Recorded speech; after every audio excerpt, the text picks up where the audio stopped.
ఉదయకాల సమయంలో దేవుని సన్నిధిలో చేరినటువంటి సహోదరి సహోదరులందరకు మన ప్రభు అయిన యేసుక్రీస్తు పేరట వందనాలు తెలియజేస్తూ ఉన్నాను.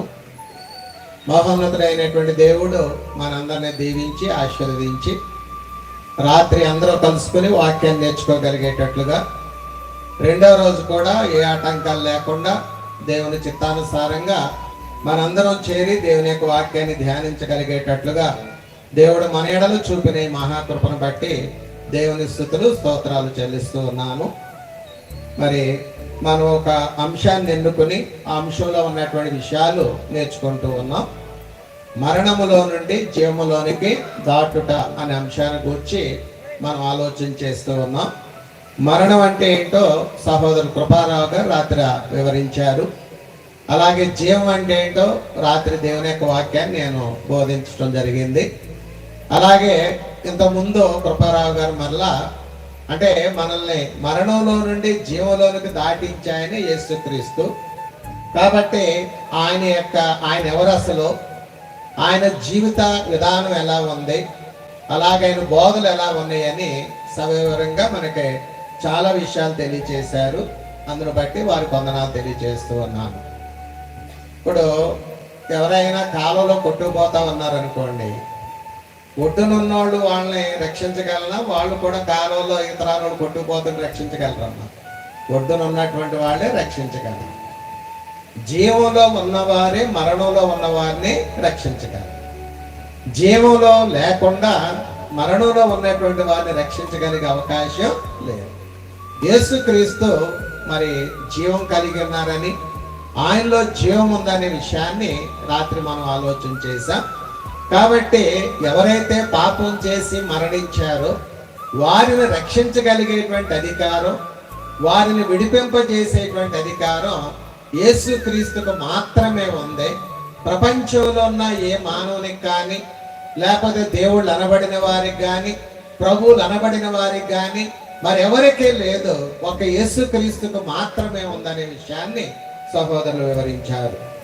ఈ సమయంలో మరణంలో నుండి జీవంలోనికి ఎలా దాటాలో ఆ విషయాలు మనం దాటానికి మనం ఏం చేయాలో ఆ విషయాలు మనం ఆలోచన చేద్దాం.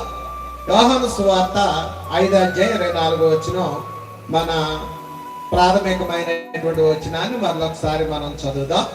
యోహాను సువార్త 5:24 నా మాట విని నన్ను పంపిన వాని యందు విశ్వాసం ఉంచేవాడు నిత్య జీవము గలవాడు, వాడు తీర్పులోనికి రాక మరణములో నుండి జీవములోనికి దాటి ఉన్నాడని నీతో నిశ్చయముగా చెప్పుచున్నానని చెప్పారు. యేసుక్రీస్తు ఇక్కడ మరణంలో నుండి జీవంలోనికి దాటాలి అని అంటే నా మాట విని అన్నాడు. అంటే 24 స్టార్టింగ్ లోనే యేసుప్రభు మాట వాడారు. నా మాట విని నన్ను పంపిన వాని యందు విశ్వాసం ఉంచేవాడు. అంటే మనం మరణంలో నుండి జీవంలోనికి దాటాలి అని అంటే యేసుక్రీస్తు మాటే వినాలి, నా మాటే వినాలన్నాడు. రెండోది ఏం చెప్పాడు అంటే నన్ను ఎవరైతే పంపించారో, ఎవరు పంపించారు ఆయన్ని? తండ్రి అయిన దేవుడు పంపించాడు. నన్ను ఎవరైతే పంపించారో ఆయన యందు విశ్వాసం ఉంచేవాడే మరణంలో నుండి జీవంలోనికి దాటుతాడని చెప్పాడు. ఈనాడు యేసుక్రీస్తు భూమి మీద ఉన్నప్పుడు చాలా బోధలు చేసి వెళ్ళారు. ఆ బోధలన్నీ కూడా ఈ గ్రంథంలో వ్రాయబడి ఉన్నవి.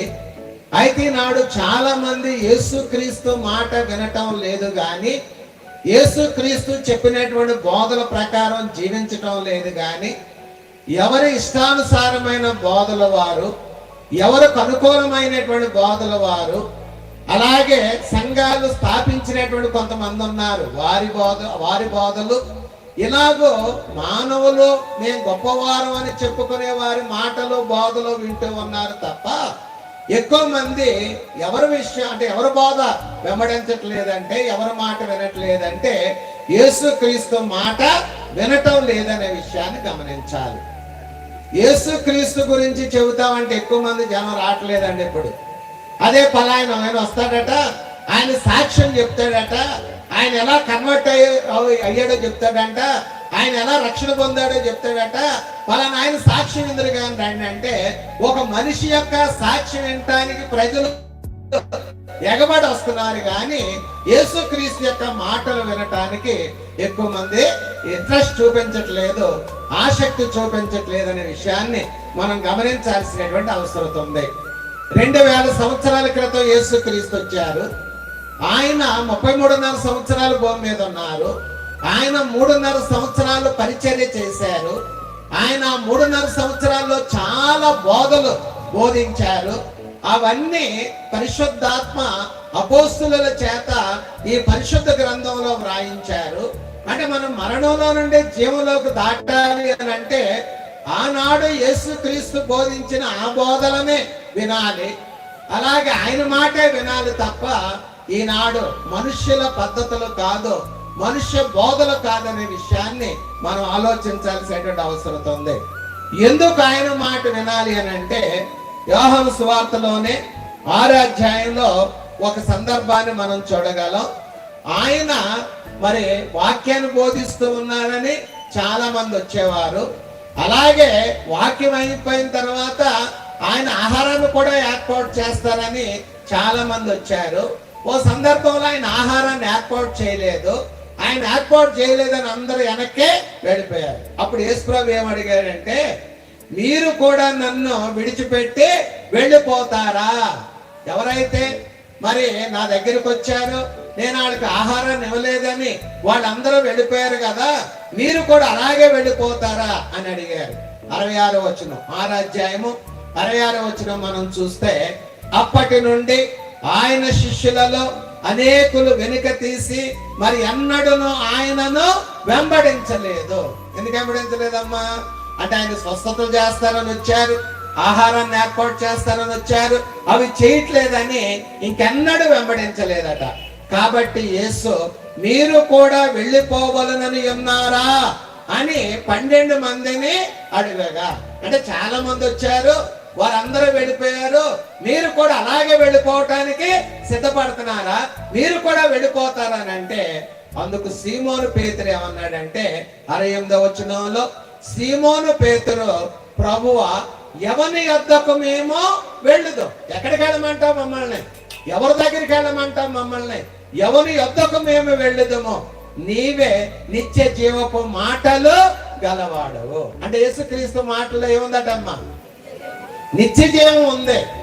అంటే ఈ లోకంలో జీవం కలిగి ఉండటమే కాదు కానీ ఈ లోకాన్ని వదిలిపెట్టిన తర్వాత మనం మరణించిన తర్వాత యేసుక్రీస్తు రెండోసారి వచ్చిన తర్వాత నిత్య జీవాన్ని మనం పొందనై ఉన్నామనే విషయాన్ని రాత్రి కూడా నేను తెలియజేశాను. కాబట్టి యేసుక్రీస్తులో ఉన్నటువంటి మాటలు ఏ మాటలు అంటే నిత్య జీవ సంబంధమైన మాటలు, నిత్య జీవానికి వెళ్ళే మాటలు, పరలోకానికి వెళ్ళేటువంటి మాటలు. కాబట్టి మేము ఎక్కడికి వెళ్తాం, ఎవరి దగ్గరికి వెళ్తామని మరి పేతురు అలాగే మిగిలినటువంటి మరి 11 మంది అపోస్తలులు మొత్తం 12 మంది ఆయనతో చెప్పినట్లుగా మనం చూస్తూ ఉన్నాం. యేసుక్రీస్తు మాటే మనం వినాలి. అందరూ అలాగే వింటున్నామా? యేసుక్రీస్తు మాటే వింటున్నామా? నేను ఒక ప్రశ్న వేస్తున్నాను, దయచేసి మీరు ఆలోచించడానికి ఈ ప్రశ్న వేస్తున్నాను. ఎవరైనా ఒక అంటే మన చిక్కుడు గింజ కానీ బీర గింజ కానీ ఎవరైనా మనకిస్తే ఇక్కడికి వచ్చినటువంటి వాళ్ళందరూ ఆ గింజలు తీసుకెళ్ళి మన ఇళ్ళ దగ్గర మన గ్రామాల్లో పెడితే ఏ మొక్క వస్తుందండి? ఒకళ్ళు చిక్కుడు గింజ ఇచ్చారనుకోండి, ఏ మొక్క వస్తుందమ్మా? చిక్కుడు మొక్కే వస్తుంది. వేరే మొక్క ఏమైనా వస్తుందా? ఇప్పుడు ఇక్కడ చిక్కుడు గింజ తీసుకెళ్ళాను, తాడేపల్లి కూడా వెళ్ళాను, అక్కడ మా ఇంటి దగ్గర విత్తాను, చిక్కుడు మొక్కే వస్తుందా? ఆన మొక్క వస్తుందా? చిక్కుడు మొక్కే వస్తుంది. ప్రభారావు గారు అన్నవరం తీసుకెళ్లి విత్తారు, ఏ మొక్క వస్తుందండి? చిక్కుడు మొక్కే వస్తుంది. అలాగే ఇక్కడికి చేబ్రోల్ నుండి వచ్చిన వాళ్ళు ఉన్నారు, యానం నుండి వచ్చిన వాళ్ళు ఉన్నారు, ఆయా ప్రాంతాల నుండి వచ్చిన వాళ్ళు ఉన్నారు. వాళ్ళ ప్రాంతాలకు వెళ్ళి ఆ విత్తనాలు ఇస్తారనుకోండి, ఏ మొక్క వస్తుందమ్మా? చిక్కుడు మొక్కే వస్తుంది తప్ప వేరే మొక్క. ఒకవేళ నేను ఫోన్ చేసి షరత్తుకి, ఏమయ్యా మీ ఊరోళ్ళు చిక్కుడు గింజలు నాకు ఇచ్చారు, నేను తీసుకెళ్లి మా ఇంటికాడ వేస్తే ఏంటయ్యా అది బీర మొక్క వచ్చిందని అంటే నమ్ముతాడా? వస్తుందా? నమ్ముతాడా? ఏమంటాడమ్మా షరత్తు? లేకపోతే మీరేమంటారు? అదేంటండి మేము ఇచ్చిన చిక్కుడు గింజలు మీరు తీసుకెళ్ళి వేస్తే అది చిక్కుడు మొక్కే వస్తుంది తప్ప ఆన మొగ్గ గాని బీర మొక్క గాని రాదు. మీరు ఒకవేళ ఏం చేసి ఉండొచ్చు, విత్తనాన్ని మార్చేసి ఉండొచ్చు. మేము ఇచ్చిన విత్తనాన్ని ఎక్కడో పడేసి మీకు ఒకవేళ బీర గింజలు దొరుకుంటే వాటిని విత్తితే బీరపాద వస్తుంది తప్ప చిక్కుడు గింజ విత్తితే చిక్కుడు పాదే వస్తుందని ఇక్కడ ఉన్న వాళ్ళు అందరూ చెబుతారు. అవును కదా? దేవుడు ఒక్కడేనా? బైబిల్ ఒక్కటేనా? మాట్లాడలే. ఒకే బైబిలా? కాదండి, ఒకే దేవుడు, ఒకే బైబిల్. వాక్యం విత్తనంతో పోల్చబడింది. ఆ వాక్యాన్ని నేను విత్తిన, కృపారావు గారు విత్తిన, ప్రసాదరావు గారు విత్తిన, మరొకడు విత్తిన, ఏ అయ్యగారు విత్తిన, ఏ బోధకులు విత్తిన, బైబిల్ ఒకటే కాబట్టి ఒకే బోధ రావాలా, రకరకాల బోధలు వస్తాయా? ఒకే బోధ రా. మరి ఒకే బోధ వస్తుందా? ఒకే సంఘం ఉందా? ఒకే బోధ వస్తే ఒకే సంఘం ఉంటది. ఇప్పుడు మన ఊర్లో ఒకే సంఘం ఉందా? లేకపోతే ప్రపంచం అంతా ఒకే సంఘం ఉందా? మన జిల్లాలో ఒకే సంఘం ఉందా? మరి వాడేదని బైబిల్లో ఒకే బైబిల్. విత్తనాలు ఎన్ని? ఒకటే. కానీ మొక్కలు ఎన్ని వస్తున్నాయి, సంఘాలు ఎన్ని వస్తున్నాయి? చాలా వస్తూ ఉన్నాయి అనే విషయాన్ని మనం గమనించాల్సినటువంటి అవసరత ఉంది. అంటే ఇలా రావటానికి కారణం ఏంటంటే వాక్యాన్ని మనం సరిగా పరిశీలించటం లేదు. యేసుక్రీస్తు మాటే మనం వింటం లేదు. ఆయన మాటే కాకుండా మనుషుల మాటలు మనం వింటూ ఉన్నాం, వేరే వాళ్ళ మాటలు మనం వింటూ ఉన్నాం అనే విషయాన్ని మనం ఆలోచించాల్సినటువంటి అవసరం ఉంది. ఒకసారి ఎవరికి వాళ్ళు ప్రశ్న వేసుకోండి. అరే, మనందరూ వాడేది ఒకే బైబిల్ కదా, మనందరి దగ్గర ఉన్నది ఒకే బైబిల్ కదా, మరి వాళ్ళేమో ఆ సంఘం అంటున్నారు, వీళ్ళేమో ఈ సంఘం అంటున్నారు, ఇంకొకళ్ళేమో ఇంకో సంఘం అంటున్నారు. ఎలా వచ్చినాయి ఇవి? వాళ్ళేమో ఇది చేయొచ్చు అంటున్నారు, వాళ్ళేమో ఇది చేయకూడదు అంటున్నారు, ఇంకో సంఘం ఏమో అది కుదరదు అంటున్నారు, లేకపోతే ఇలా చెయ్యాలన్నారు. ఈ భేదాభిప్రాయాలు ఎలా వచ్చినాయి, ఎక్కడి నుంచి వచ్చినాయి అనేది ఎవరికి వాళ్ళే ప్రశ్నించుకోవాల్సినటువంటి అవసరత ఉంది. దేవుడు ఒక్కడే, బైబిల్ ఒక్కటే, విత్తనం ఒక్కటే, ఒకే బోధ రావాలి తప్ప అనేక బోధలు రావటానికి వీలు లేదు. కాబట్టి ఎవరి మాట వినాలని చెప్పాడు? నువ్వు మరణంలో నుండి జీవంలోకి దాటాలంటే నా మాటే విను. యేసు ప్రభు చెప్పిన మాటలే వినాలి.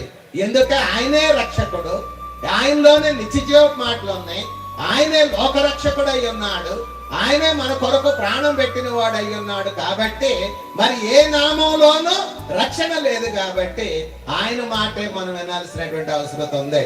ఒకసారి మన అపోస్తుల కార్యం 4వ అధ్యాయము 12వ వచనాన్ని మనం చూసినట్లయితే, అపోస్తుల కార్యం 4వ అధ్యాయం 12వ వచనంలో, మరి ఎవని వలనను రక్షణ కలుగదు, ఈ నామము వలననే మనము రక్షణ పొందవలను గాని ఆకాశము క్రింద మనుషులలో ఇయ్యబడిన మరి ఏ నామమునను రక్షణ పొందలేము.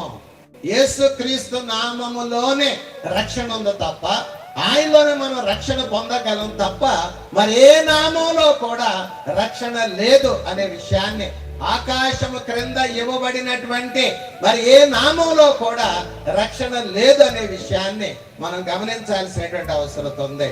కాబట్టి బైబిల్లో యేసు ప్రభు బోధలు రాయబడి ఉన్నవి, ఆ బోధలే ప్రకటించబడాలి. ఆ బోధలు విన్నప్పుడు ఏమొస్తుందండి? విశ్వాసం వస్తుంది అనే విషయాన్ని మనం గమనించాలి. రోమీయులు రాసిన పత్రిక 10వ అధ్యాయము 17వ వచనం మనం చూసినట్లయితే, రోమా పత్రిక 10వ అధ్యాయం 17వ వచనంలో, వినుట వలన విశ్వాసము కలుగును, వినుట క్రీస్తును గూర్చిన మాట వలన కలుగును. వినుట వలన ఏమొస్తుందట? విశ్వాసం వస్తుంది. అంటే వినకుండా, దేవుని మాటలు వినకుండా, ప్రభు మాటలు వినకుండా మనకు విశ్వాసం వచ్చేటువంటి అవకాశం లేదు. కానీ ఆయన మాటలు వింటేనే విశ్వాసం వస్తుంది అనే విషయాన్ని మనం గమనించాల్సినటువంటి అవసరం ఉంది. ఓ డాక్టర్ గారి గురించి విన్నాం అనుకోండి, ఆ డాక్టర్ గారి మీద నమ్మకం ఏర్పడద్ది. ఓ షాప్ గురించి విన్నాం అనుకోండి, ఆ షాప్ మీద మనకు నమ్మకం ఏర్పడద్ది. ఓ వ్యక్తి గురించి విన్నాం అనుకోండి, ఆ వ్యక్తి మీద నమ్మకం ఏర్పడద్ది. అలాగే యేసు క్రీస్తును గూర్చి వింటే ఎవరి మీద నమ్మకం ఏర్పడద్దమ్మా? దేవుని మీద నమ్మకం ఏర్పడద్ది, యేసు క్రీస్తు మీద నమ్మకం ఏర్పడద్ది. కాబట్టి వినుట వలన విశ్వాసము కలుగును. వినుట క్రీస్తును గూర్చి, మరెవరి గురించో కాదు గాని క్రీస్తును గూర్చిన మాట వలన కలుగునని దేవుని యొక్క వాక్యం తెలియజేస్తూ ఉన్నట్లుగా మనం చూస్తూ ఉన్నాం. విశ్వాసం అనే పదం బైబిల్లో చాలా సార్లు వ్రాయబడి ఉన్నది. విశ్వాసం అనే పదాన్ని మనం కూడా చాలా విరివిగా వాడుతూ ఉంటాం. అసలు ఏంటి విశ్వాసం అంటే ఏంటి, విశ్వాసం అనే మాటకు అర్థం ఏంటి అనేది మనం చూస్తే, జస్ట్ విశ్వాసం అనే మాటకు అర్థం ఏంటంటే నమ్మిక. ఆ మాటకు అర్థం ఏంటంటే నమ్మటం. వాస్తవానికి దాని యొక్క నిర్వచనం చెప్పబడినట్లుగా మనం చూస్తూ ఉన్నాం. హెబ్రీ పత్రిక 11వ అధ్యాయము 1వ వచనాన్ని మనం చూసినట్లయితే, హెబ్రీయులకు రాసిన పత్రిక 11వ అధ్యాయము 1వ వచనంలో విశ్వాసం అంటే ఏంటో మరి అక్కడ ఆ గ్రంథకర్త వివరిస్తూ ఉన్నట్లుగా మనం చూడగలుగుతూ ఉన్నాం. విశ్వాసం అనున్నది నిరీక్షింపబడు వాటి యొక్క నిజ స్వరూపమును అదృశ్యమైన ఉన్నవనుటకు రుజువునై ఉన్నది అన్నాడు. అంటే ఇక్కడ విశ్వాసం అంటే ఏంటో తెలియజేస్తున్నాడు. నమ్మకం అంటే ఏంటో తెలియజేస్తున్నాడు. దేన్ని నమ్మాలో తెలియజేస్తూ ఉన్నాడు. కొంతమంది ఏమంటారంటే, దేవుని మాకు చూపించండి మేము నమ్ముతాం, పరలోకాన్ని మాకు చూపించండి నమ్ముతాం, పోని నరకాన్ని చూపించండి మేము నమ్ముతాం. ఏమి చూపించకుండా మేము ఎలా నమ్ముతాం, ఏమి కనపడకుండా మేము ఎలా నమ్ముతాం అనే వాళ్ళు ఉన్నారు. చూచే దానిని ఎవరో నమ్మరు, నమ్మాల్సిన అవసరత లేదు. ఉందండి, నా చేతికి వాచ్ ఉంది, దీన్ని నమ్మాలా మీరు? నమ్మక్కర్లేదు, ఎందుకని ఇది కనపడుతుంది. నాకు ఇంటి దగ్గర ఎంతకంటే మంచి వాచ్ ఉంది అన్నాను అనుకోండి, అది కనపడలేదు కాబట్టి నమ్మాలా వద్దనే దాని మీద ఆధారపడి ఉంటది. చూచేదాన్ని ఎవ్వరూ నమ్మవలసినటువంటి అవసరత లేదు. ఒకవేళ పరలోకం కనపడితే అప్పుడు నమ్మితే అది విశ్వాసమే కాదు. నరకం కనపడితే అప్పుడు నమ్మితే అది విశ్వాసమే కాదు. విశ్వాసం అనున్నది నిరీక్షింపబడు వాటి యొక్క నిజ స్వరూపమును. అంటే మనం వేటి కొరకైతే నిరీక్షిస్తూ ఉన్నామో, ఏటి కొరకైతే ఎదురు చూస్తూ ఉన్నామో. దేని కొరకు ఎదురు చూస్తున్నాం? క్రైస్తవులు వేటి కొరకని ఎదురు చూస్తున్నారా? యేసుక్రీస్తు రెండవసారి వస్తారని ఎదురు చూస్తూ ఉన్నాం. అలాగే ఆయన మనకి స్థలాలు సిద్ధపాటు చేస్తూ ఉన్నారు. ఆయన ఉన్న స్థలంలోకి మనం కూడా వెళ్ళాలి అని ఎదురు చూస్తూ ఉన్నాం. అటువంటి నిరీక్షణ మనం కలిగి ఉన్నట్లుగా మనం చూడగలుగుతూ ఉన్నాం. కాబట్టి నిరీక్షించు వాటి యొక్క నిజ స్వరూపమును అదృశ్యమైనవి. అదృశ్యమైనవి అంటే కంటికి కనబడనవి, ఈ బాహ్య నేత్రాలతో చూడలేనివి, అదృశ్యమైనవి, కంటికి కనబడనవి ఉన్నాయని నమ్మటమే విశ్వాసం అని చెప్పాడు. మళ్ళా చెప్తున్నాను, నేను చూసే వాటిని నమ్మాల్సినటువంటి అవసరత లేదు. అదృశ్యము కంటి కనబడని వాటిని చూడాలి. పరలోకాన్ని చూడగలిగే నేత్రాలు ఇవి కాదండి. ఈ నేత్రాలతో మనం పరలోకాన్ని చూడగలమమ్మా? దానికో నేత్రాలు ఇచ్చాడు. ఏ నేత్రాలంటే మనోనేత్రాలు అన్నాడు. అవే నేత్రాలంటే విశ్వాస నేత్రాలు అన్నాడు తప్ప ఈ బాహ్య నేత్రాలతో మనం కలిగి ఉన్న ఈ కంటితో పరలోకాన్ని చూడగలిగే అవకాశము లేదు. కాబట్టి దేవుని యొక్క వాక్యం ఏం తెలియజేస్తూ ఉందంటే, విశ్వాసం అని అంటే నిరీక్షింపబడి వాటి యొక్క నిజ స్వరూపము అదృశ్యమైన ఉన్నవనుటకు రుజువునై ఉందని తెలియజేస్తూ ఉన్నాడు. అసలు విశ్వాసము లేకుండా దేవునికి ఇష్టడై ఉండట అసాధ్యం అని చెప్పాడు. ఇదే అధ్యాయం హెబ్రీ పత్రిక 11వ అధ్యాయము 6వ వచనాన్ని మనం చూసినట్లయితే, 11వ అధ్యాయం 6వ వచనంలో విశ్వాసము లేకుండా దేవునికి ఇష్టడై ఉండుట అసాధ్యం. అసలు నమ్మకం లేకపోతే, విశ్వాసం లేకపోతే దేవునికి ఇష్టలుగా ఉండగలిగే అవకాశమే లేదు. దేవునికి ఇష్టడై ఉండుట అసాధ్యము. దేవుని యొద్దకు వచ్చేవాడు ఆయన ఉన్నాడనియో, తను వెదక వారికి ఫలము దయచేవాడనియో నమ్మవలెను కదా. ఏమి నమ్మాలట? దేవుని యొద్దకు వచ్చేవాడట ఒకటి ఆయన ఉన్నాడని నమ్మాలి. అదే విశ్వాసం. దేవుడు ఉన్నాడని ఆయన నిరూపించుకుంటూ ఉన్నాడు. ఎవరో చెబితే నమ్మాల్సినటువంటి అవసరత లేదు. చాలా మంది దేవుడు ఉన్నాడా, ఎక్కడున్నాడు, నాకు చూపించండి అంటున్నారు. దేవుడు నేను ఉన్నానని ఆయన నిరూపించుకుంటూ ఉన్నట్లుగా మనం చూస్తూ ఉన్నాం. మనం చూసే ఈ సృష్టి అంతటినే కలుగు చేసింది ఎవరండి? దేవుడే. ఈ సృష్టిని చూస్తే, సృష్టిలో జరిగేటువంటి వింతలు చూస్తే వీటిని కలుగు చేసిన వాడు ఆయనే, అలాగే వీటిని నడిపిస్తున్న వాడు కూడా ఆయనే. దేవుడు ఉన్నాడనే విషయాన్ని మనం గ్రహించగలం. సూర్యగోళం ఎప్పుడన్నా వెలిగేయటం ఆగిపోయిందా? భూమి తన చుట్టూ తాను తిరగటం ఎప్పుడన్నా ఆగిపోయిందా? ఒకడు భూమి తన చుట్టూ తాను తిరగటం ఆగిపోతే పగలు రాత్రి అనేది ఉండే అవకాశము లేదు. యాక్చువల్గా సూర్యగోళం తిరగట్లేదు, భూమి తిరుగుతూ ఉంది. అది ఎప్పుడన్నా స్లో అయినా అవలేదు, స్పీడ్ అవలేదు, స్లో అవ్వలేదు, సూర్యగోళానికి దగ్గరికి జరగలేదు, సూర్యగోళానికి దూరం జరగలేదు. దేవుడు కక్షలో ఎక్కడైతే భూగోళాన్ని ఉంచాడో అలాగే మిగిలినటువంటి గ్రహాలను ఉంచాడో అవన్నీ ఆనాటి నుండి ఈనాటి వరకు అలాగే పనిచేస్తూ ఉన్నాయి. కాబట్టి సృష్టి ఎవరున్నారంటానికి ఆధారం అండి? దేవుడు ఉన్నాడంటానికి ఆధారం అనే విషయాన్ని మనం గమనించాల్సినటువంటి అవసరం ఉంది. చాలా మంది అంటారు సృష్టి దాని అంతటదే వచ్చిందండి, ఎవరో సృష్టించలేదండి, ఏదో విస్ఫోటం సంభవించిందండి. బిగ్ బ్యాంగ్ థియరీ అని డార్విన్ అనేటువంటి ఒక ఆయన ఓ సిద్ధాంతాన్ని ప్రవేశపెట్టాడు. అదేంటంటే బిగ్ బ్యాంగ్ థియరీ. పెద్ద విస్ఫోటం సంభవించింది, ఆ విస్ఫోటం సంభవించినప్పుడు ఈ అందమైన భూమి ఏర్పడింది అన్నాడు. మా ఆయన ఎలా చెప్పాడు, ఈ నమ్మే వాళ్ళు ఎలా నమ్ముతున్నారో మనకు తెలియదు, కానీ ఎక్కడైనా బాంబు పెట్టి అది విస్ఫోటం సంభవిస్తే ఆ విస్ఫోటం వల్ల ఆ బద్దలైపోయినటువంటి రాళ్ళన్నిటితో పక్కన మంచి బిల్డింగ్ వచ్చేది కదండి, వచ్చేద్దా మంచి బిల్డింగ్. మనం బాంబు పెడితే ఉన్న బండలు శిథిలాలు అయ్యి ముక్కలు ముక్కలు అవుతాయి తప్ప ఒక బిల్డింగ్ ఏర్పడద్దా? విస్ఫోటం జరిగితే సృష్టిలో ఉన్నాయి అన్ని నాశనం అవుతాయి, పాడవుతాయి, అన్ని కూడా అంటే చెదిరిపోతాయి తప్ప ఒక చోట మంచి సృష్టిగా ఏర్పడేటువంటి అవకాశము లేదు. కాబట్టి దేవుడే వీటిని సృష్టించాడు. ఇప్పుడు మీటింగుల్లో మైక్ వాడుతున్నాం మనం, తర్వాత లైట్లు వాడుతున్నారు, స్పీకర్లు వాడుతున్నారు, ఫ్యాన్లు వాడుతున్నారు.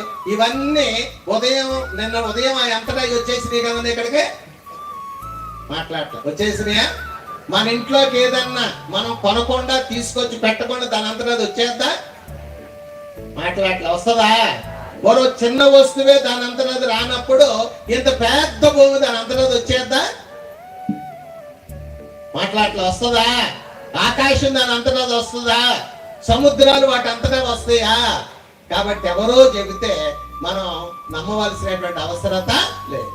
కాబట్టి దేవుని యొద్దకు వచ్చేవాడట ఆయన ఉన్నాడని నమ్మాలట. ఆయన ఉన్నాడని నమ్మటమే కాదు గాని తన్ను వెదికే వారికి ఫలము దయచేవాడనియో నమ్మవలెను కదా. అంటే ఎవరైతే దేవుని వెతుకుతూ ఉన్నారో, ఎవరైతే దేవుని వెంబడిస్తూ ఉన్నారో, ఎవరైతే దేవుని యొద్దకు వస్తూ ఉన్నారో వారికి ఏమి ఇస్తున్నాడటండి? ఆశీర్వాదాలు ఇస్తున్నాడు, ఫలాలు ఇస్తూ ఉన్నాడు, వారికి కావలసిన దీవెనలు దయచేస్తూ ఉన్నాడు, వాళ్ళకి కావలసినటువంటి అనేకమైన ఆశీర్వాదాన్ని దేవుడు అనుగ్రహిస్తూ ఉన్నాడు అనే విషయాన్ని మనం గమనించాల్సినటువంటి అవసరం ఉంది. కాబట్టి విశ్వాసం లేకుండా దేవునికి మనం ఇష్టలుగా ఉండగలిగే అవకాశం లేదనే విషయాన్ని గమనించాలి. విశ్వాసము ద్వారానే ఆనాడు అనేక మంది భక్తులు విశ్వాసులుగా ఎంచబడ్డారు, గొప్పవారుగా ఎంచబడ్డారు. అబ్రహాము ఈనాడు గొప్పవాడిగా ఎంచబడుతూ ఉన్నాడు, అలాగే విశ్వాసులు తండ్రి అయ్యాడు అని అంటే కారణం ఏంటంటే ఆయనలో ఉన్నటువంటి విశ్వాసమే. అలాగే దానియేలు గాని, తర్వాత యోసేపు గాని, అలాగే బైబిల్ అనేక మంది భక్తులు ఉన్నారు. వారందరూ ఈనాడు విశ్వాసులుగా ఎంచబడుతూ ఉన్నారు, గొప్పవారికి ఎంచబడుతూ ఉన్నారు అని అంటే దేవుడు వారి అందాన్ని చూసి, వారి డబ్బును చూసి, వారికి ఉన్న జ్ఞానాన్ని చూసి, వారికి ఉన్న ఆస్తిపాస్తులను చూసి వారిని ఎన్నుకోలేదు, కానీ వారిలో ఉన్నటువంటి విశ్వాసాన్ని చూసే ఆయన ఎన్నుకున్నాడు. వారు గొప్పవారు అయ్యారనే విషయాన్ని మనం చూడాల్సినటువంటి అవసరం ఉంది. యోహాను సువార్త 1వ అధ్యాయము, యోహాను సువార్త 1వ అధ్యాయం 12వ వచనం మనం చూస్తే విశ్వాసానికి ఉన్నటువంటి ప్రాముఖ్యత ఎలాంటిదంటే, విశ్వాసానికి ఉన్నటువంటి గొప్పతనం ఎలాంటిదంటే, యోహాను సువార్త 1వ అధ్యాయం 12వ వచనం మనం చూస్తే తన్ను ఎందరు అంగీకరించారో వారందరికీ అనగా తన నామమునందు విశ్వాసం ఉంచు వారందరికీ దేవుని పిల్లలగుటకు ఆయన అధికారం ఇచ్చాడు. దేవుడు ఏమి ఇచ్చినటువంటి వాళ్ళకి? దేవుని పిల్లలగుటకు అధికారం ఇచ్చాడు. ఎవరికట దేవుని పిల్లలు అవటానికి అధికారం ఇచ్చింది? ఎవరైతే యేసుక్రీస్తును నమ్ముతూ ఉన్నారో, ఎవరైతే యేసుక్రీస్తు నామమందు విశ్వాసం ఉంచుతూ ఉన్నారో వారు దేవుని పిల్లలు అవటానికి వారికి అధికారం అనుగ్రహించబడిందని దేవుని యొక్క వాక్యం తెలియచేస్తున్నట్లుగా మనం చూస్తూ ఉన్నాం. విశ్వాసులే దేవుని బిడ్డలు. విశ్వాసం ద్వారానే మనం దేవుని పిల్లలు అవ్వగలం. విశ్వాసం ద్వారానే దేవుడు మనకు తండ్రి అవుతాడు. జనరల్ గా మనం పరలోకమందున్న మా తండ్రి అని పిలిచేస్తున్నాం. ఆయన మనకు తండ్రి అవ్వాలి అని అంటే మనలో విశ్వాసం ఉండాలి. విశ్వాసులే మరి దేవుని పిల్లలు అవుతారు. ఆ పిల్లల అధికారం కూడా వారికి అనుగ్రహించబడిందని దేవుడు తెలియచేస్తూ ఉన్నట్లుగా మనం చూస్తూ ఉన్నాం. ఎప్పుడైతే మనం యేసు ప్రభు మాట వింటూ ఉన్నామో, వినటం వల్ల విశ్వాసం వస్తుంది. ఈ విశ్వాసం ఎక్కడికి నడిపిస్తుంది అంటే ఒక వ్యక్తి మారు మనసు పొందేటట్లుగా ప్రోత్సహిస్తుంది. లోకా సువార్త 15వ అధ్యాయము, లోకా సువార్త 15వ అధ్యాయము 7వ వచనం మనం చదివితే, అటువలే మారు మనసు అక్కరలేని 99 మంది నీతిమంతుల విషయమై కలుగు సంతోషము కంటే మారు మనసు పొందు ఒక్క పాపి విషయమై పరలోకమందు ఎక్కువ సంతోషము కలుగు. దేవుడు ఎప్పుడు సంతోషిస్తాడట? దేవుడికి ఎప్పుడు ఆనందం అట అండి? మారు మనసు అక్కర్లేని 99 మంది నీతిమంతులు అని చెప్పుకునే వారు ఉన్నప్పటికి కూడా మారు మనసు పొందు ఒక్క పాపి విషయమై దేవుడు ఏం చేస్తున్నాడటండి? సంతోషం. ఓ పక్కన 99 మంది ఉన్నారు, వాళ్ళకి మారు మనసు అక్కర్లే. వాళ్ళు ఏం నమ్ముతున్నారంటే మేము మంచోళ్ళమే కదా, మేము నీతిమంతులమే కదా అని నమ్ముతూ ఉన్నారు. మరో ప్రక్క ఒకతనే ఉన్నాడు, అతను ఏం పొందుతూ ఉన్నాడు? మారు మనసు పొందుతూ ఉన్నాడు. దేవుడి 99 మంది విషయంలో ఆనందించట్లేదు గాని, సంతోషించటం లేదు గాని, మారు మనసు పొందే ఒక్క పాపి విషయంలో ఆయన సంతోషిస్తూ ఉన్నాడని తెలియచేస్తూ ఉన్నాడు. 10వ వచనంలో కూడా అదే విషయం రాయబడింది. అటువలే మారు మనసు పొందు ఒక పాపి విషయమై దేవుని దూతల ఎదుట సంతోషము కలుగునని మీతో చెప్పుచున్నాను. అంటే దేవుని దూతల ఎదుట సంతోషం కలుగుద్ది. ఎవరైతే మారు మనసు పొందుతూ ఉన్నారో వారిని బట్టి దేవుడు సంతోషిస్తూ ఉన్నాడని చెప్పాడు. మారు మనసు అంటే ఏంటి? మారు మనసు అంటే ఏంటి? మనస్సును మార్చుకోవటం. దేవుడు మనల్ని తయారు చేసినప్పుడు 2 భాగాలుగా సృష్టించాడు. ఒకటి శరీరము, రెండోది ఆత్మ. శరీరం ఎక్కడి నుంచి వచ్చింది? మట్టిలో నుండి వచ్చింది. ఆత్మ ఎక్కడి నుంచి వచ్చింది? దేవుని యొద్ద నుండి వచ్చింది. కాబట్టి 2 కలిసినప్పుడు మనిషి అవుతూ ఉన్నాడు, జీవించు ప్రాణి అవుతూ ఉన్నట్లుగా మనం చూస్తూ ఉన్నాం. ఇక్కడ మనం గమనించినట్లయితే 2 భాగాలతో మనిషి చేయబడ్డాడు. అతనిలోకి దేవుడు ఆత్మను పంపించాడు. ఆత్మలో మనసు ఉంది, హృదయం ఉంది, మనసాక్షి ఉంది. ఏమన్నాయండి? మనసు, హృదయము, మనసాక్షి. మనసేమో ఆలోచిస్తుంది, హృదయం ఏమో ఆచరణలో పెడద్ది, మనసాక్షి మనం చేసే పనిలో మంచియో కాదో, మనం చేసే పని మంచో చెడో మనకు తీర్పు చెబుతా ఉంటదండి. ఏదైనా తప్పు చేస్తే మనసు గద్దెస్తుందా? అరే ఎలా మాట్లాడేసావేంటి, ఎలాగనేసావేంటి, ఎలా చేసావేంటి అని మనసు గద్దిస్తుందా? ఆ గద్దింప చేసే పని ఎవరిదంటే మనస్సాక్షిది. మారు మనసు అంటే ఏంటంటే మన మనస్సును మార్చుకోవాలి. ఎందుకు మార్చుకోవాలి? మన మనసు ఎందుకు మార్చుకోవాలి అని అంటే మనం మన మనసులో, హృదయంలో పాపం నిండిపోయింది. పాపాలతో మన హృదయం నిండినదని దేవుని యొక్క వాక్యం తెలియజేస్తూ ఉంది. మార్క్స్ సువార్త 7వ అధ్యాయము 21వ వచనం మనం చూస్తే, మార్క్స్ సువార్త 7వ అధ్యాయం 21వ వచనంలో, లోపల నుండి అనగా మనుషుల హృదయములో నుండి దురాచరణలను, జారత్వములను, దొంగతనములను, నరహత్యలను, వ్యభిచారములను, లోభములను, చెడుతనములను, కృత్రిమమును, కామ వికారమును, మత్సరమును, దేవదూషణయు, అహంభావమును, అవివేకమును వచ్చు. ఎక్కడున్నాయండి ఇవన్నీ? హృదయంలో ఉన్నాయి. అంటే దేవుడు పుట్టించినప్పుడే ఉన్నాయి ఇవన్నీ. దేవుడు కలుగు చేసినప్పుడు ఇవన్నీ ఉన్నాయా? దేవుడు మనల్ని పుట్టించినప్పుడు ఇవన్నీ ఉన్నాయా? లేవండి. దేవుడు మనల్ని కలుగు చేసినప్పుడు మన స్వరూపమందు మన పోలిక చొప్పున నరులను చేద్దాం అన్నాడు. దేవుడు ప్రేమమయుడు, ప్రేమతోనే మనల్ని సృష్టించాడు. దేవుడు కనికరం గలవాడు, కనికరంతోనే మనల్ని సృష్టించాడు. ఇలాంటి చెడ్డ గుణాలతో మనల్ని సృష్టించలే. చిన్నప్పుడు మన అందరం మంచివాళ్ళమే, పిల్లలుగా ఉన్నప్పుడు అందరూ మంచి స్వభావమే కలిగి ఉంటారు. వయసు పెరిగే కొలది వారు కొంచెం మరి వయసులో పెరుగుతున్న కొలది వారి చెడ్డ గుణాలను అలవాటు చేసుకుంటూ ఉన్నట్లుగా ఇవన్నీ హృదయంలోకి ప్రవేశిస్తూ ఉన్నట్లుగా మనం చూస్తూ ఉన్నాం. మన పిల్లల్ని జడగొట్టేది ఎవరో తెలుసండి? మన పిల్లల్ని జడగొట్టేది ఎవరో మాట్లాడలే. మన పిల్లల్ని జడగొట్టేది ఎవరో? మనం అంటాం ఆ పక్కింటి వాళ్ళు జడగొడుతున్నారండి, మా బంధువులు జడగొడుతున్నారండి, వాళ్ళు జడగొడుతున్నారండి, వీళ్ళు జడగొడుతున్నారు. వాళ్ళ తర్వాత ముందు జడగొట్టేది మనమే. మనం అంటే ఎవరో? తల్లిదండ్రులే. పిల్లలకి మనం ఏం చెప్పాలో ఏం చెప్పకూడదో తెలియక మన పిల్లలు మనమే చెడులో పెంచుతున్నామండి. దేనిలో పెంచుతున్నాం? చెడులో పెంచుతున్నాం. ఒక ఉదాహరణ చెప్తాను.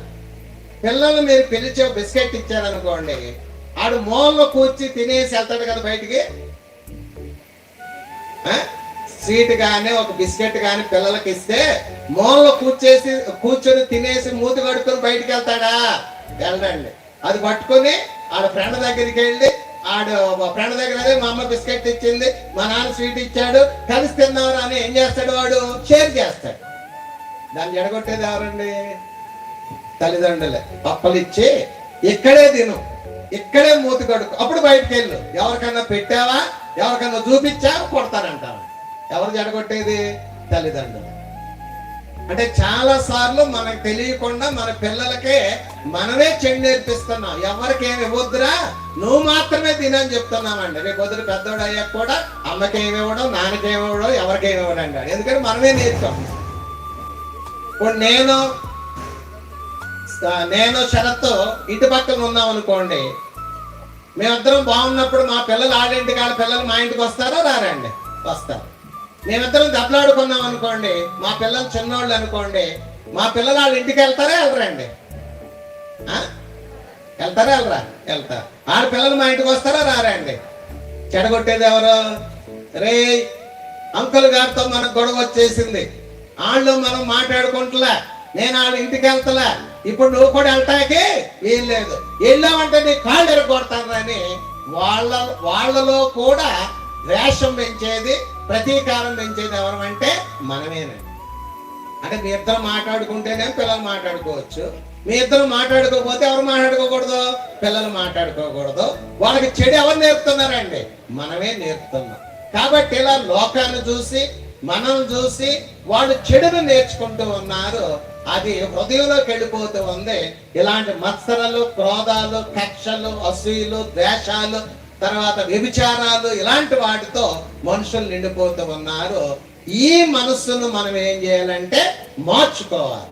ఒక ఉదాహరణ చెప్పాలంటే, నేను ఇటువైపు వెళ్తున్నాను, ఇది పాప సంబంధమైన జీవితం, మరణాన్ని ఇచ్చే జీవితం, అసూయలు, ద్వేషాలు, కలహాలు, క్రోధాలు, కక్షలు ఉన్నటువంటి జీవితం.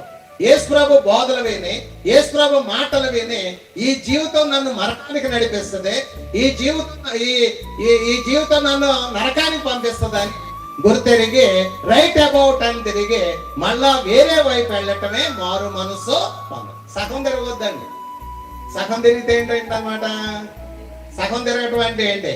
ఇప్పుడు క్రైస్తవులు ఏమైపోయారంటే కొన్ని అవి కొన్ని ఇవి, కొన్ని ఏమో బైబిల్లో ఉన్నాయండి, కొన్ని ఏమో లోకంలో ఉన్నాయి. వాటిని కలుపుతున్నారు, వీటిని కలుపుతున్నారు. అవి వదిలిపెడతలా, ఇవి వదిలిపెడతలా. ఆ పక్కింటి వాళ్ళు చెప్తారు, అదేంటి ఇలా చేస్తున్నారు, అదేంటి అలా చేస్తున్నారు, ఇలా చేస్తున్నారు ఏంటి, అలా చేస్తున్నారు ఏంటంటే దేవుని పక్కనెట్టేస్తున్నారు, బైబిల్ పక్కనెట్టేస్తున్నారు, అన్నిటిని పక్కనెట్టేసి లోకస్తుల మాటలు విన్నామా అమ్మా? విన్నామా లేదా? ఇప్పుడు మనం ఇంట్లో ప్రార్థన చేసుకున్నాం, నేను వీరశెట్టి కూడా మీటింగ్కి వెళ్తున్నాను నాయన, నన్ను దీవించిన ఆయన, క్షేమంగా వెళ్ళేటట్టుగా సహాయం చేయనానని లోన ప్రార్థన చేసుకున్నాం. బయటకు వచ్చాం, ఎవరో తుమ్ముకుమని తుమ్మారు. వచ్చేద్దామా? మీటింగ్కి వస్తామా? వచ్చేస్తున్నారా? చిచ్చి ఏడు తుమ్మాడు, సరే కాసేపు కూర్చుని వెళ్దామని లోనికి వెళ్తున్నాం. అంటే ఇప్పుడు దేవుడు శక్తిమంతుడా, తుమ్ము శక్త? ఇప్పుడు దేవుడు శక్తిమంతుడు అయితే ఏం చేయాలి? వెళ్ళిపోవాలి. తుమ్మారు కదా అని లోనికి వెళ్ళిపోయి కాసేపు కూర్చొని వెళ్తున్నారంటే ఎవరు శక్తి అనుకుంటున్నారు?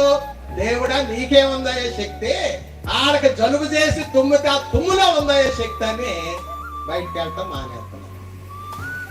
ఎంత భయంకరమైన ఆచారాలు ఆచరిస్తున్నామంటే క్రైస్తవులు దారుణం అండి. విధవరాలు ఎదురొస్తే వెళ్ళరండి.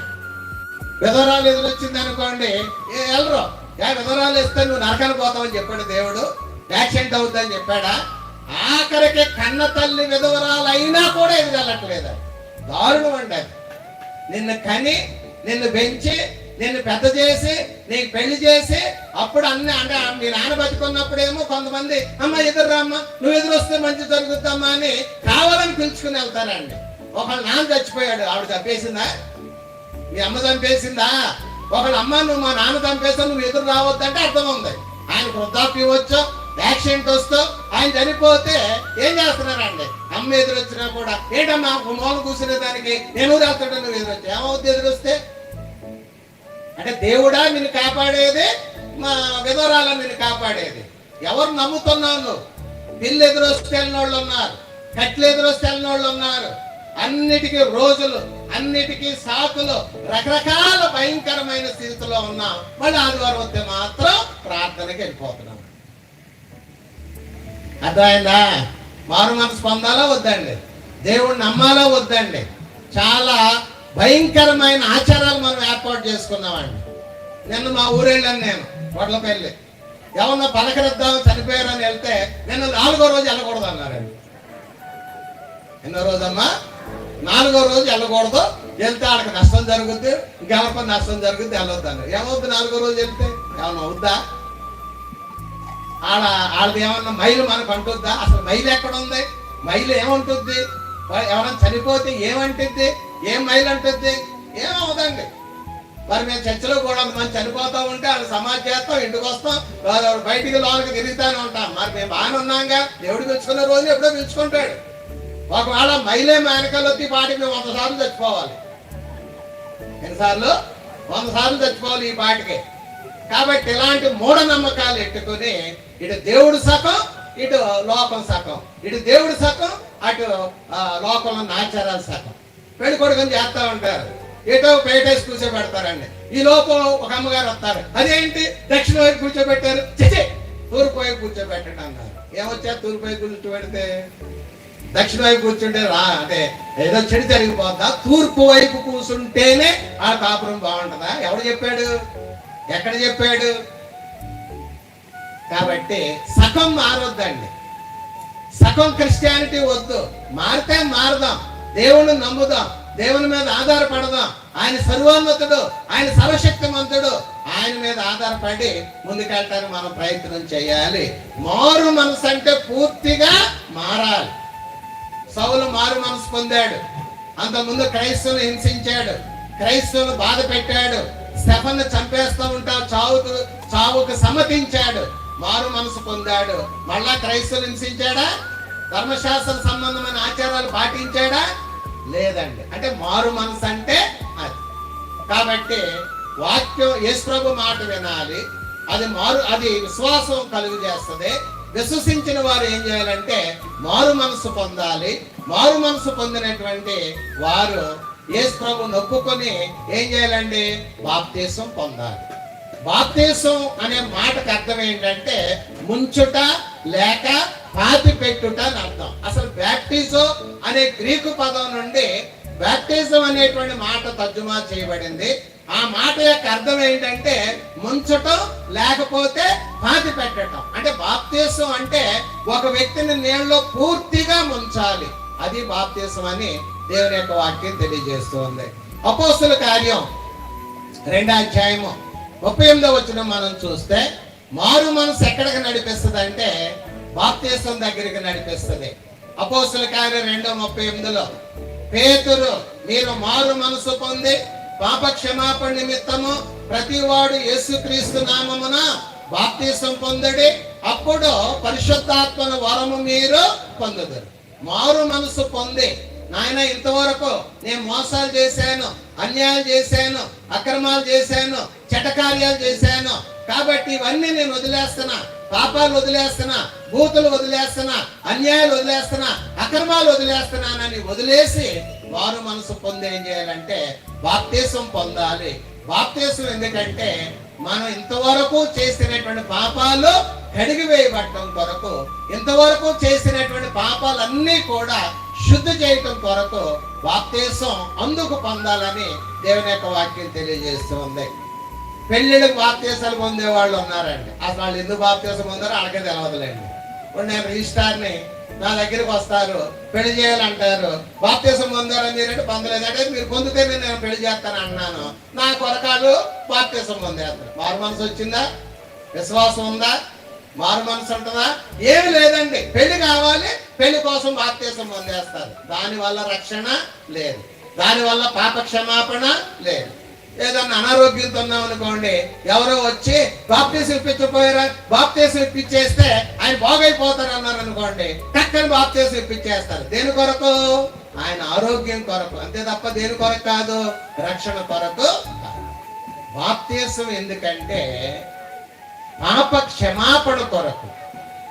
తెలుసో తెలియకో, కావాలనో అనుకోకుండానో చేసిన మన పాపాలన్నీ కూడా క్షమించబడటం కొరకు, కడిగి వేయబడటం కొరకు బాప్తీసం పొందవలసిన అవసరం ఉంది. నమ్మి బాప్తీసం పొందిన వాడు రక్షింపడు. అంటే దేవుణ్ణి నమ్మాలి, ఆయన సంకల్పాన్ని నమ్మాలి, అలాగే పరలోకం ఉందని నమ్మాలి, అలాగే నరకం ఉందని నమ్మాలి. నమ్మి బాప్తీసం పొందాలి. అలాగే మారు మనసు పొంది బాప్తీసం పొందాలి. నమ్మి బాప్తీసం పొందాలంటే ఒక వయసు ఉండాలా వద్దా? అట్లా ఒక వయసు ఉండాలా వద్దండి? చిన్నపిల్లలకి మనం బాప్తీసం ఇచ్చేసాం అనుకోండి, చిన్నపిల్లలు నమ్ముతారా? చిన్నపిల్లలు వాక్యం వింటారా? చిన్నపిల్లలు మారు మనసు పొందుతారా? అసలు చిన్నపిల్లలు బాప్తీసం అవసరమా? అక్కర్లేదు. ఎందుకంటే వాళ్ళు పాపులు కాదు, పాపం వాళ్ళలో లేదు. దేవుడు వాళ్ళ పరిశుద్ధులుగా పుట్టించాడు. మనం పెరిగిన తర్వాత పాపం చేస్తున్నాం కాబట్టి వాక్యాన్ని వినాలి, విశ్వసించాలి, మారు మనసు పొందాలి, అప్పుడు బాప్తీసం పొందాలి.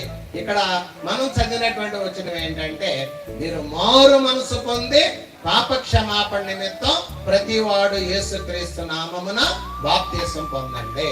అంటే మనం ఇంతవరకు చేసిన పాపాలన్నిటినీ కూడా మనం బాప్తీసం పొందినప్పుడు దేవుడు కడిగేస్తూ ఉన్నాడు, దేవుడు శుద్ధి చేస్తూ ఉన్నాడు అనే విషయాన్ని లేఖనాల ద్వారా మనం చూడాలి.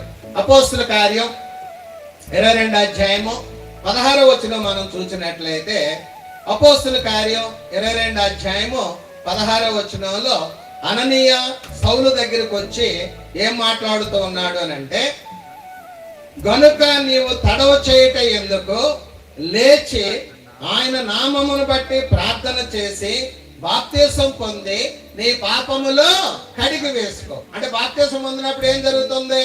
పాపాలు కడిగి వేయబడటం జరుగుతుంది. అంటే ఒక వ్యక్తి బాప్తీసం పొందితే అతని పాపాలు కడిగి వేయబడుతూ ఉన్నాయి. అతని పాపాలు కడిగి వేయబడుతూ ఉన్నాయి కాబట్టి అతను ఇప్పుడు ఎక్కడి నుంచి ఎక్కడికి వచ్చాడు అనమాట అండి? మరణంలో నుండి జీవంలోకి ప్రవేశించాడు. అర్థమైందా? మరణంలోంచి జీవంలోకి ప్రవేశించడం అనేది చిన్న సంగతి ఏం కాదండి.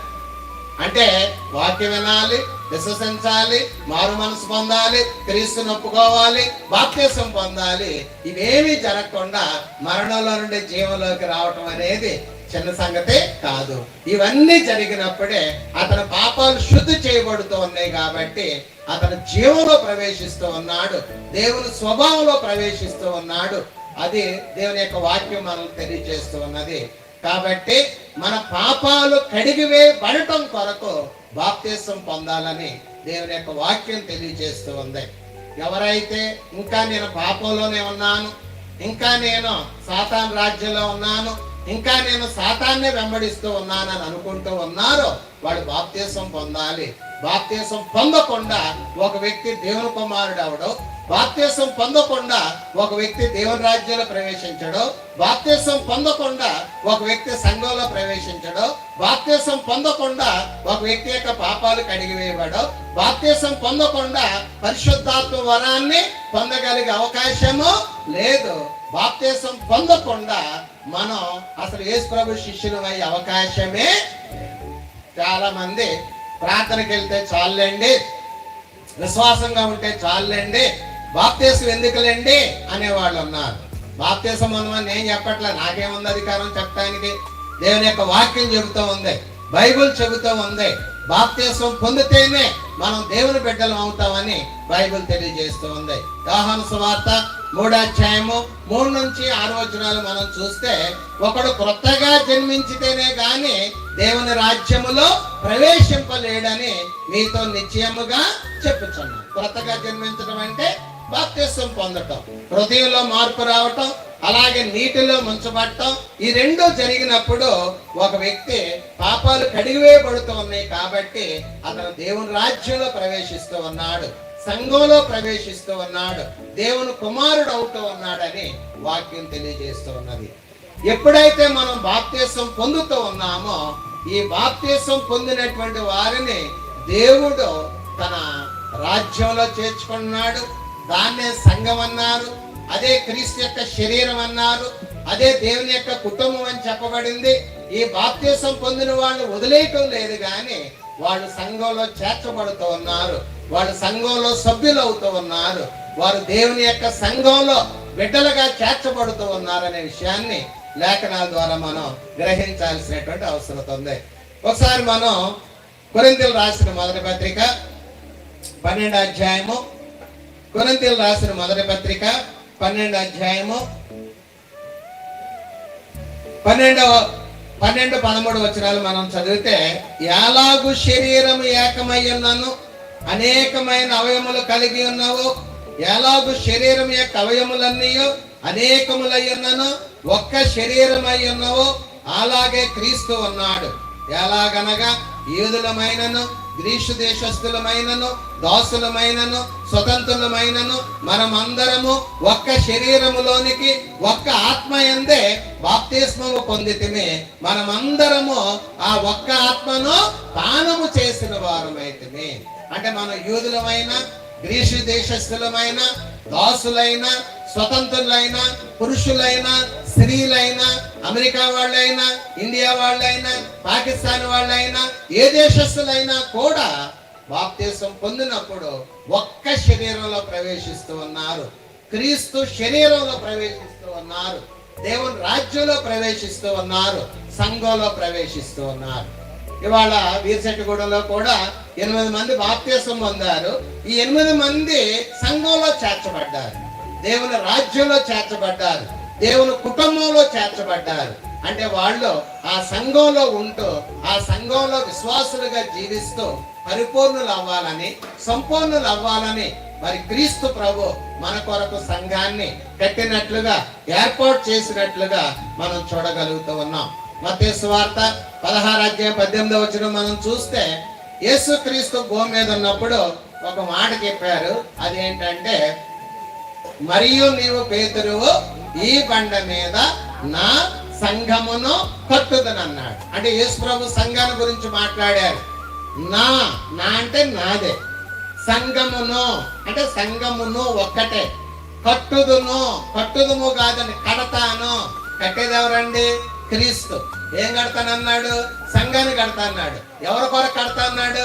తన కొరకే కడతా అన్నాడు. నా ఏకవచనం, సంఘమును ఏకవచనం, కట్టుదును ఏకవచనం. అంటే యేసు క్రీస్తు ఒకే సంఘాన్ని కడతానని ఆయన వాగ్దానం చేసినట్లుగా మనం చూడగలుగుతూ ఉన్నాం.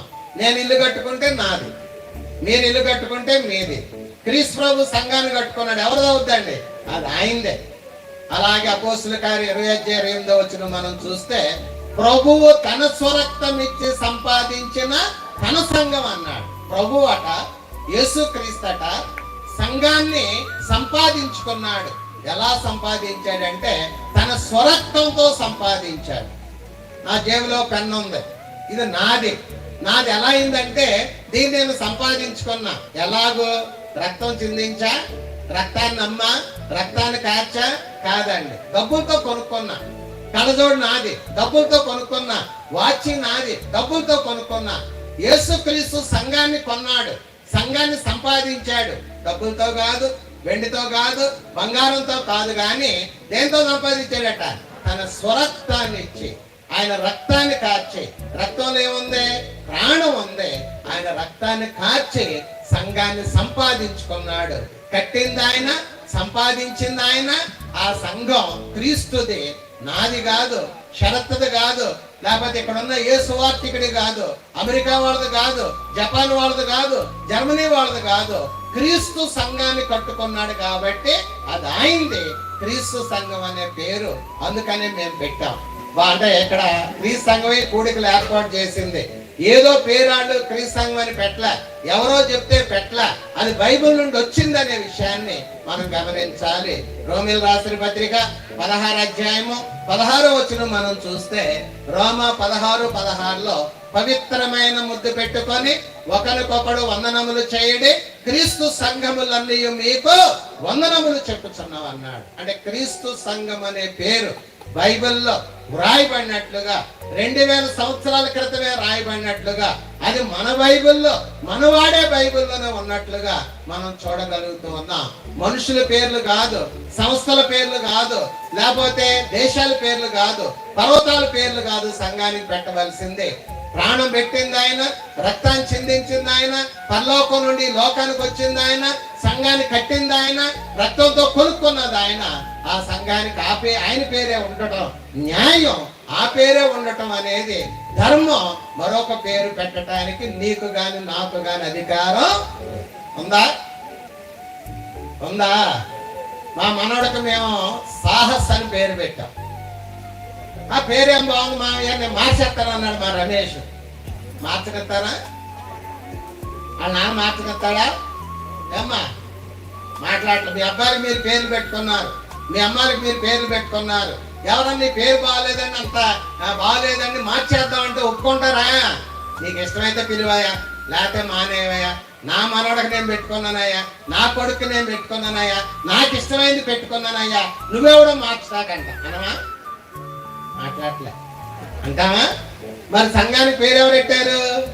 దేవుడు పెట్టాడు. సంఘానికి పేరు ఎవరు పెట్టుకున్నారు? కట్టినటువంటి ఆయన పెట్టుకున్నాడు. దాన్ని మార్చడానికి నీకు హక్కు ఎక్కడది, నాకు హక్కు ఎక్కడది? నేనేమన్నా మార్చడానికి నాకేం హక్కు ఉంది? సంఘం కొరకు నేను ప్రాణం పెట్టానా? సంఘం కొరకు నేనేమైనా రక్తాన్ని చిందించానా? సంఘం కొరకు నేనేమైనా త్యాగం చేశానా? నేనేం చేయలేదే. పరలోకం నుంచి వచ్చింది ఆయన, రక్తాన్ని చిందించింది ఆయన, అనేకమైనటువంటి త్యాగాలు చేసింది. నామోన్ రాజు గారికి ఈ విషయం అర్థమైంది కాబట్టి మరి క్రీస్తు సంఘం, బైబిల్లో ఉన్న సంఘం మా ఊర్లో కూడా ఉండాలని ఆయన ప్రార్థన చేశారు, ప్రయాసపడ్డారు. ఆ సత్యాన్ని ఇక్కడ తీసుకురావడానికి ఆయన ప్రయత్నము చేశారు. మనుషుల పేర్లు కాదు, దేశాల పేర్లు కాదు, పర్వతాల పేర్లు కాదు, మరొక పేరు కాదు, కానీ క్రీస్తుకే మహిమ, ఘనత, ప్రభావాలు ఆయనకే చెందాలి. ప్రపంచంలో ఉన్న అన్ని నామాల కంటే క్రీస్తు నామం గొప్పది, అన్ని నామాల కంటే ఉన్నతమైనటువంటి నామం.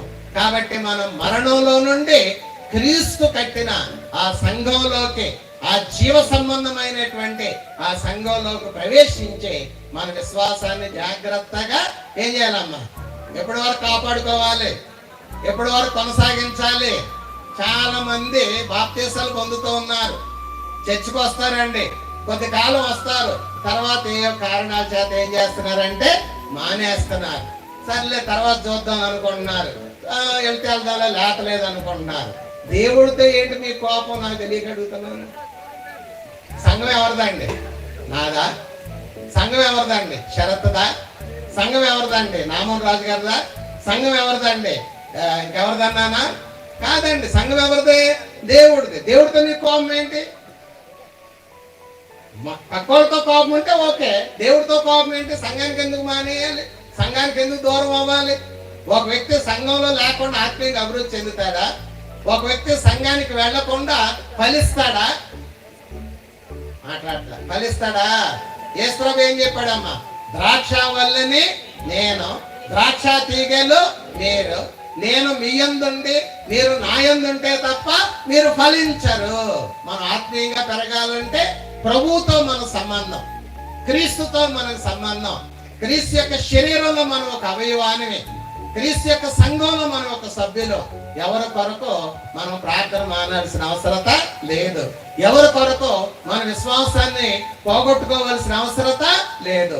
నీ కొరకరా, నీ దేవుడి కొరకరా, నీ విశ్వాసాన్ని కాపాడుకోవటం రా, నీ దేవుని సంతోష పెట్టడం కొరకరా.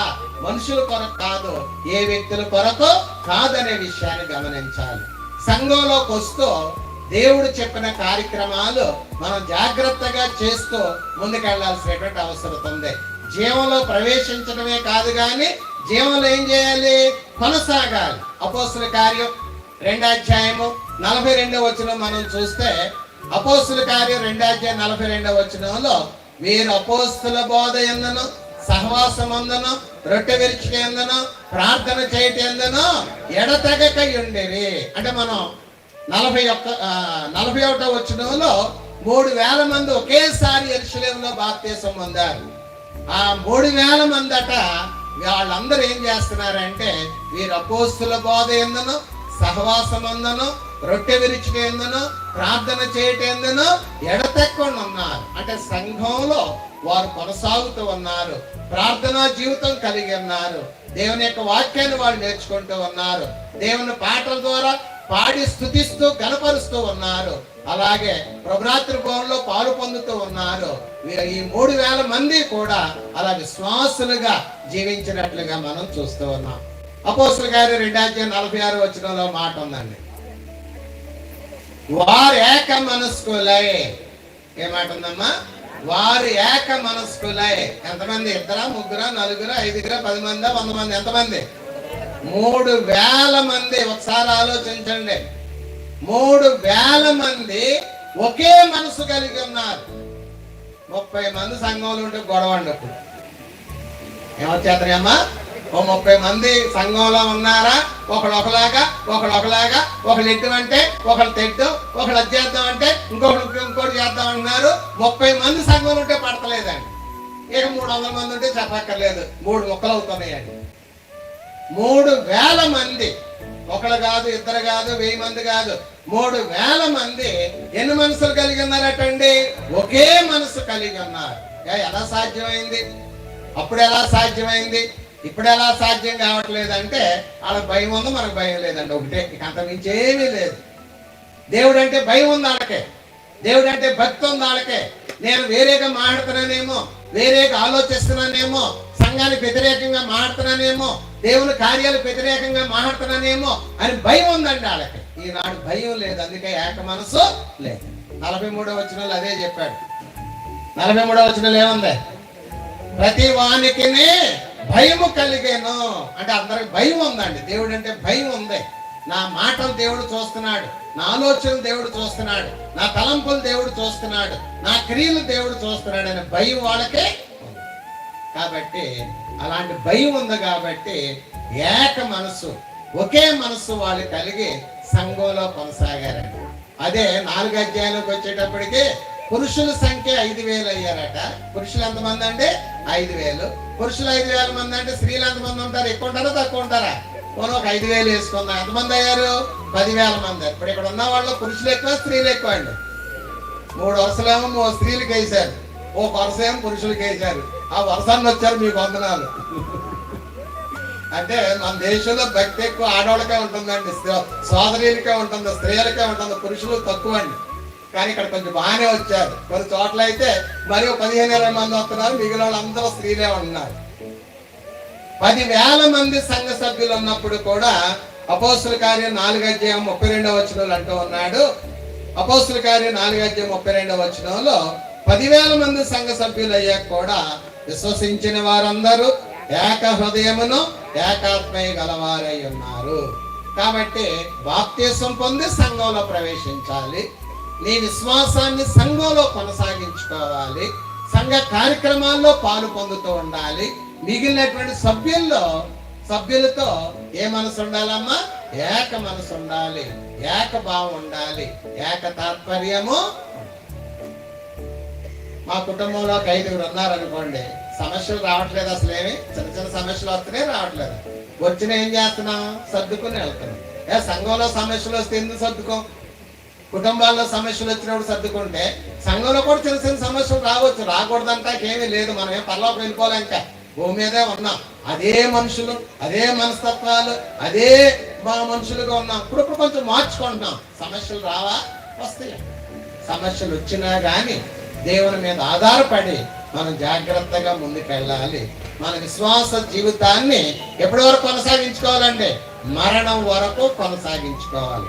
ప్రకటన గ్రంథం 2వ అధ్యాయము, ప్రకటన గ్రంథం 2వ అధ్యాయము, ప్రకటన 2వ అధ్యాయం 10వ వచనం మనం చదివితే, ప్రకటన గ్రంథం 2వ అధ్యాయం 10వ వచనంలో, ఇదిగో మీరు శోధింపబడకుండానట్లు అపవాది మీలో కొందరిని చెరలో వేయింపబోచున్నాడు.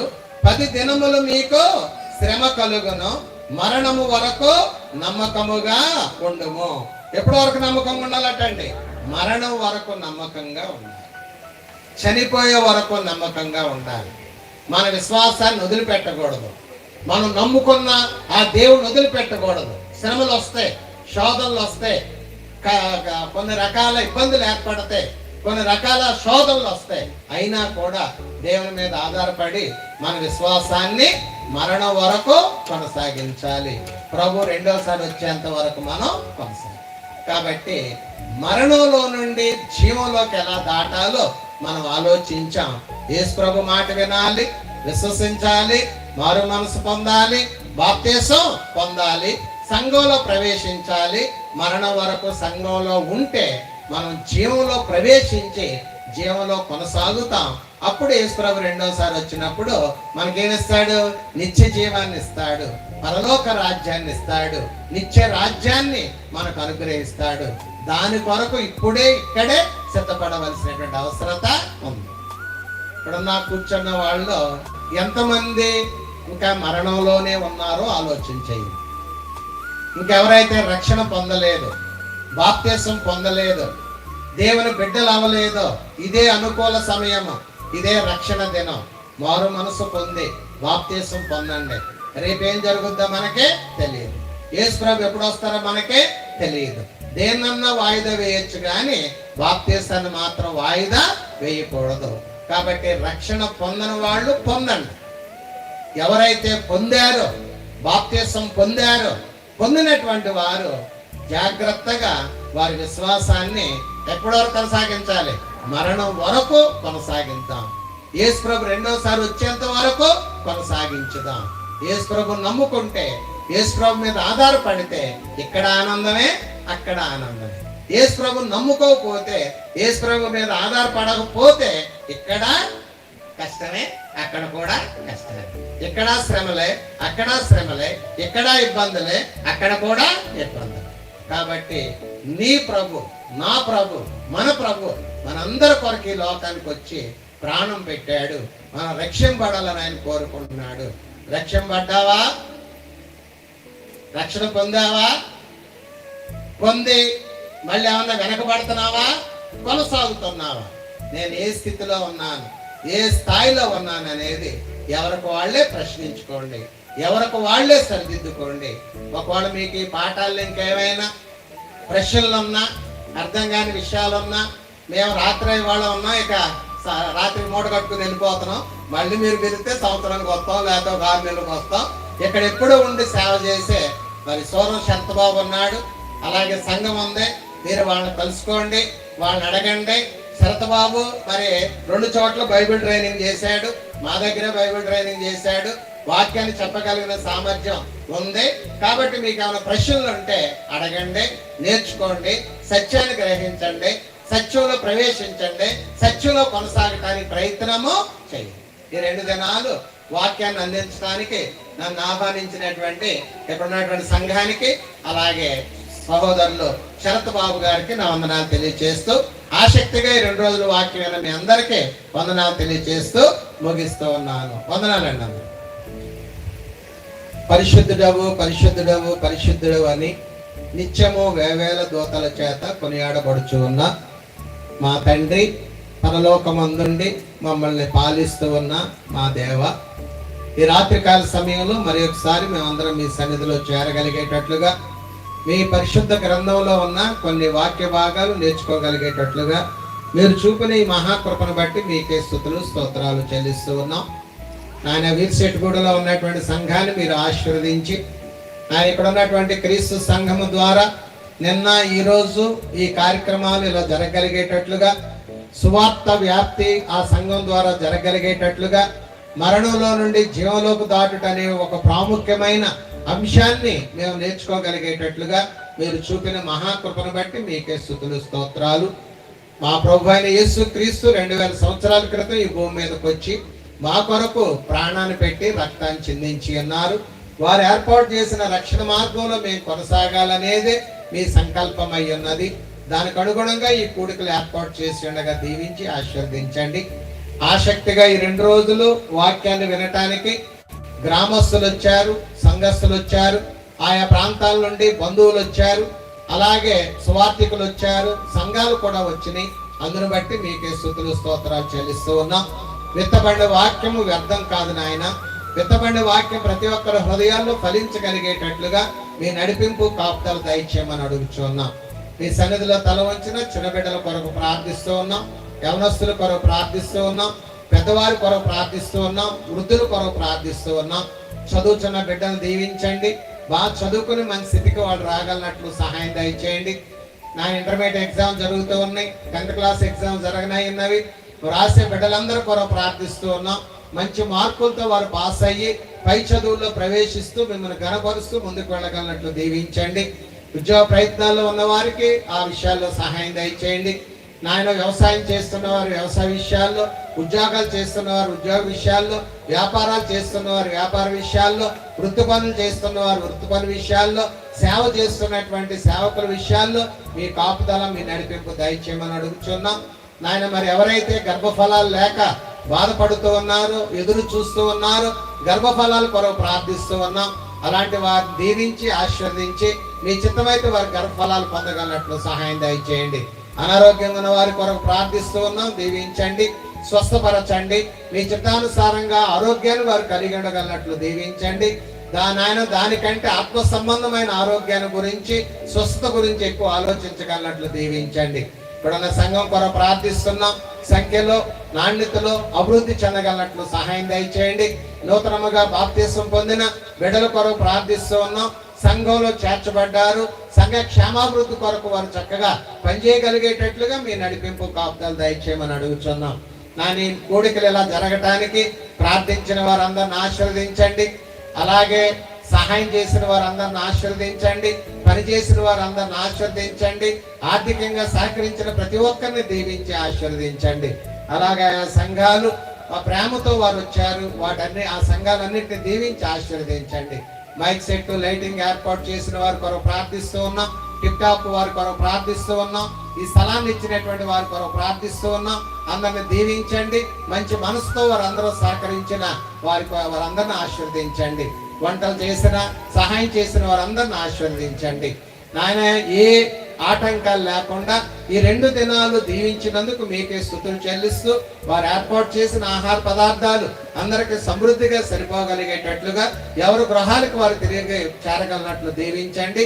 మీ చిత్తమైతే మరలా మేమందరం ఒకసారి కలుసుకొని మిమ్మల్ని స్తుతించేటట్లుగా సహాయం దయచేయమని, ఇక్కడ సువార్త పరిచర్య చేస్తున్న శరత్ బాబుని, కుటుంబాన్ని దీవించమని, మరింత కష్టపడి మీ సేవను జరిగిస్తూ సంఘాన్ని మరింత బలపరిచే విషయంలో, అభివృద్ధి పరిచే విషయంలో ఆ కుటుంబం ఆడబడగలిగేటట్లుగా సహాయం దయచేయమని మా ప్రభువును రక్షకుడు నీ కుమారుడైన క్రీస్తు నామాన్ని అడిగి వేడుకొనుచున్నాము తండ్రి. ఆమేన్. వందనాలండి అందరికి.